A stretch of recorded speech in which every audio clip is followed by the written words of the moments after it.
Tell me what you would do. You post a picture of you or a friend wearing a shirt that says Childfree all over it.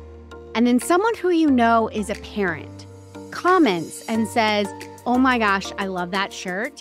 I need it for when my kids are with their dad."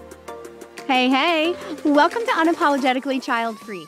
I'm Maggie Dickens. I'm a licensed therapist and I'm your child-free hype woman, here to help you find that child-free community that you never knew existed and can no longer live without.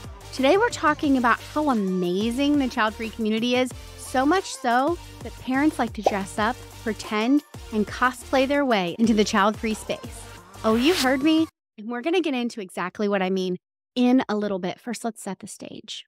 See, I loved to play pretend when I was little. In fact, I had imaginary friends much longer than all of my other friends my age. And I love to play dress up, and I love to dress up for the occasion. If you know, you know. I am all for pushing ourselves outside of our comfort zones, learning new cultures and lifestyles that we aren't a part of and that we didn't choose, because this helps us be more rounded humans. But the thing is I only imagine and play pretend in lifestyles that I want to have, lifestyles that are attractive, lifestyles that maybe I'd trade places for. And that could be, as a kid, playing bride or imagining myself marrying Taylor Hanson, or in college when I pretended that I could be a rock star by hanging out with them. Things like being a socialite and going out dressed to the nines on a budget-free evening with my girlfriends just on a random Tuesday. Or when I'm scrolling Pinterest and looking at beautiful pastries and cakes and saying, sure, I can do that. Spoiler alert, I cannot do that.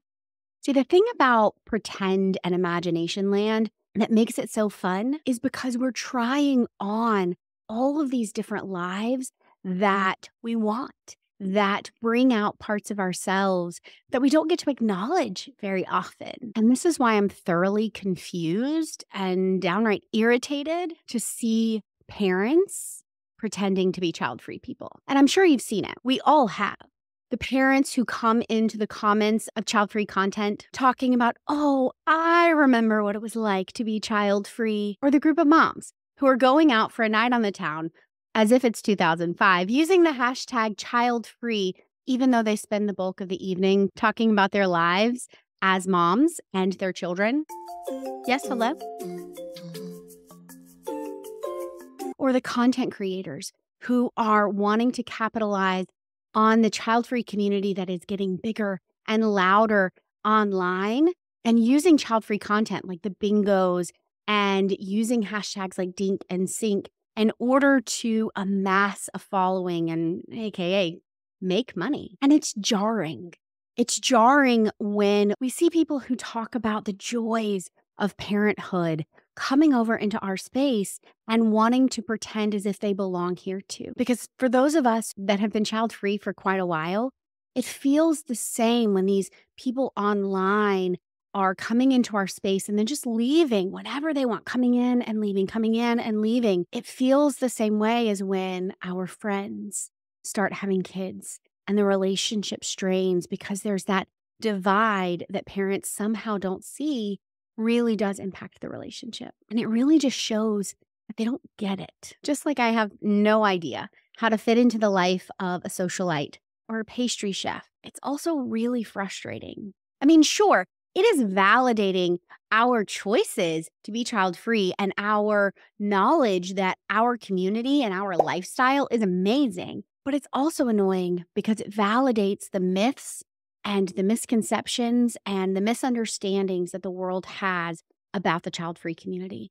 It underlines this thought, this misconception that being child-free is a phase, that it is the time only before you become a parent, that it is simply your partying years. It is simply, oh, you're like everybody else. You live your life completely the same as everyone else, except you don't have kids.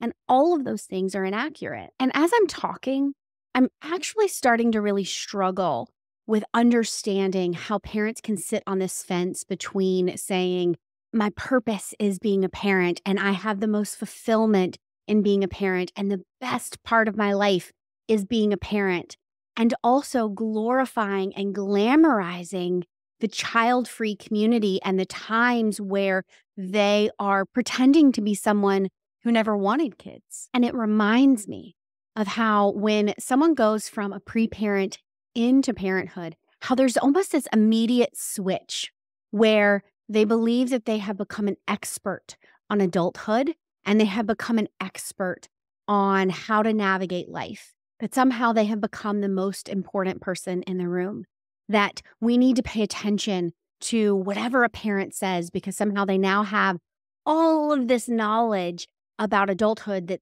you can only get by having a child, which, as far as I'm aware, children don't come with a manual. So we're all just figuring this shit out on our own, by the way. And also, this going back and forth, this fence sitting of, I'm sitting here 100%, I'm a boy mom, I'm a girl mom, until I'm a child-free mom, riddle me that one, on the weekend, the weekend away, or the long vacation. And so we're taking that everyday experience that many of us in the child-free community have either seen firsthand or have seen online.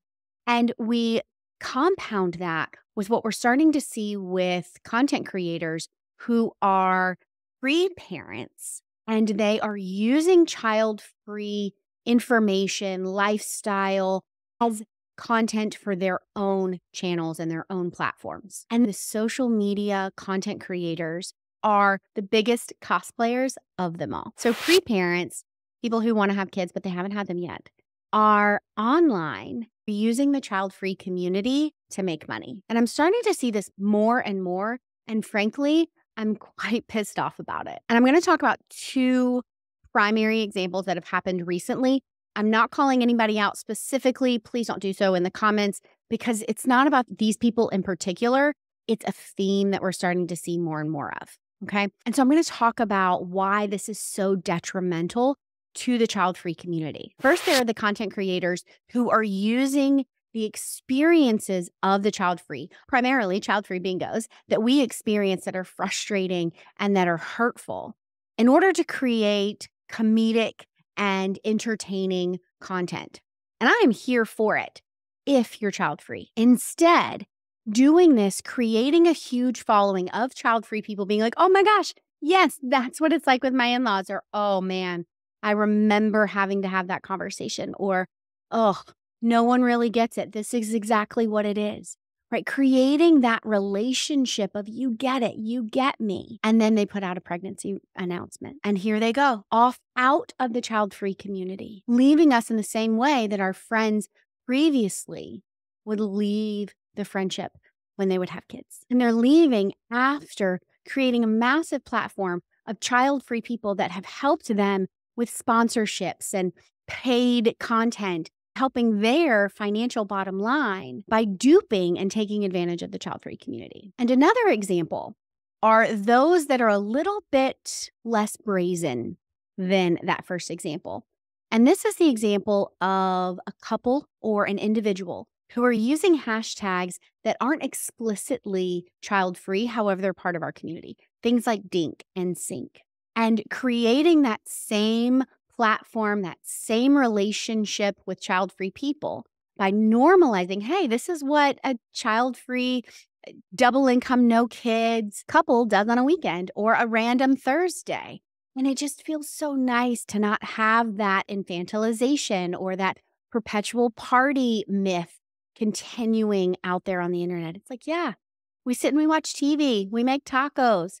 Absolutely, that's what the child-free lifestyle can look like as well. And so there's this massive following that leads to paid advertisements and sponsorships and the financial bottom line being increased because the child-free community is saying, yes, we are here to support you. And then, oh, by the way, one of the things that you're doing in your double income, no kid life is taking prenatal vitamins just in case. And these are blows to the community. They're blows because these are massive platforms that are continuing to perpetuate the you'll change your mind. Child-free is simply the time before you become a parent. It's also showing that the world is listening. The world is seeing us. They are knowing that we're no longer going to be quiet in the way that we have in decades and centuries past. They know that we are here to find community and to just find a small space in the world because we are a very small minority. The world is watching and they're wanting to make money off of us instead of wanting to understand us and support us and stepping back and giving truly child-free people the space to have their voice heard. But instead, they come into our community, they take advantage of us, and then they leave when they're ready to change their outfit back into the pre-parent that they always were. And as a licensed therapist who focuses a lot on relationships, there are so many nuanced pieces here that just, it just gets me because I know for those that haven't been in the child-free community as long as I have, who haven't been working on building their own child-free community as long as I have, they may not have this foundation to go, F that, I'm out, and walk away. Instead, it can feel like a personal loss. It can be something that says, man, we really don't have a place, do we? Oh man, maybe it is just me who isn't going to change their mind, who really doesn't want to have kids. It also makes it harder for people who are searching for a child-free community to trust that when someone is showing up, someone like me, let's say, who's saying, hey, I am child-free by choice. I have known this for almost effing ever, and I am here. Let's be friends. How do they know that I'm telling the truth when these bigger names seemed equally as trustworthy and they were just pretending? And this is why the whole unapologetically child-free community exists, because I don't think it should just be about one person. It shouldn't just be about me. It's about learning how to find your people. It's about knowing that there are millions of child-free people who are not going to be lost to parenthood, who really do want to cultivate relationships with other people who don't have kids, who don't want kids, and aren't ever going to have kids. And yeah, we can all admit that parents want the best of both worlds and that they struggle to know that once you're a parent, you're always a parent. And even in that pre-parent space, you're planning your life for kids financially and relationally. That's never crossed my mind. Never, ever, ever. I've always planned, how do I prepare to not have one? So that's a major difference between being somebody who simply doesn't have kids and somebody who is child-free. We also know that us in the child-free community, we know how amazing this lifestyle is. We know this not only because we're living it, but we also see the anonymous regretful parent posts. We also see parents in our comments talking about, oh man, I may have made another choice if I had even thought about it, but I just assumed I would always be a parent. And that is also a massively major difference between parents and the child-free, because the parents will want to spend a night, a weekend, a week pretending to be child-free. And you will never see a child-free person pretending that they're a parent. We aren't wishing or longing to just know what that experience is just for an hour or a moment, because we created the life that we wanted, that we knew was best for us. It is completely fulfilling. And being a parent is simply unattractive. And so when I see this imagination land behavior from parents, it validates my decision to be child-free, because below the hurt and the anger that I have for watching the child-free community being taken advantage of and continually misunderstood, I know that you don't dress up in a world and pretend to be a part of a community that you don't want to be a part of. Just a little bit. Which leads us now to our last segment, where we talk a little bit about my life as a child-free expat here in Portugal. And let's talk a little bit about travel/vacationing. I think those things are different, don't you? When we are traveling and vacationing in another place, specifically traveling, this is a time where we are in full-on imagination land. Going and traveling to a new place, trying different foods, exploring the culture. On some level, our brains are going, what would it be like to live here? What would it be like to join me at the kiosk and work, or just have a beverage looking over the river? And so I encourage everyone to allow yourself to play pretend in all of the ways that you possibly can, to tickle all of the different parts of you and allow yourself to grow and round out as a human. I would say hold off on coming to Portugal because lately all we've had is high pollen, Saharan sand, and rain for the last 3 weeks. Hopefully spring and summer are around the corner though. And fingers crossed that in 2 weeks during the Unapologetically Child-Free getaway in Mexico, that we have amazing weather that I've always had when I've been in Mexico, and that we get to just lavish in the playing pretend imagination land of private chefs, condos on the beach, and no responsibilities for a week. And if you want to know more about these getaways, jump on my email list to find out more. And until next time, ciao, y'all.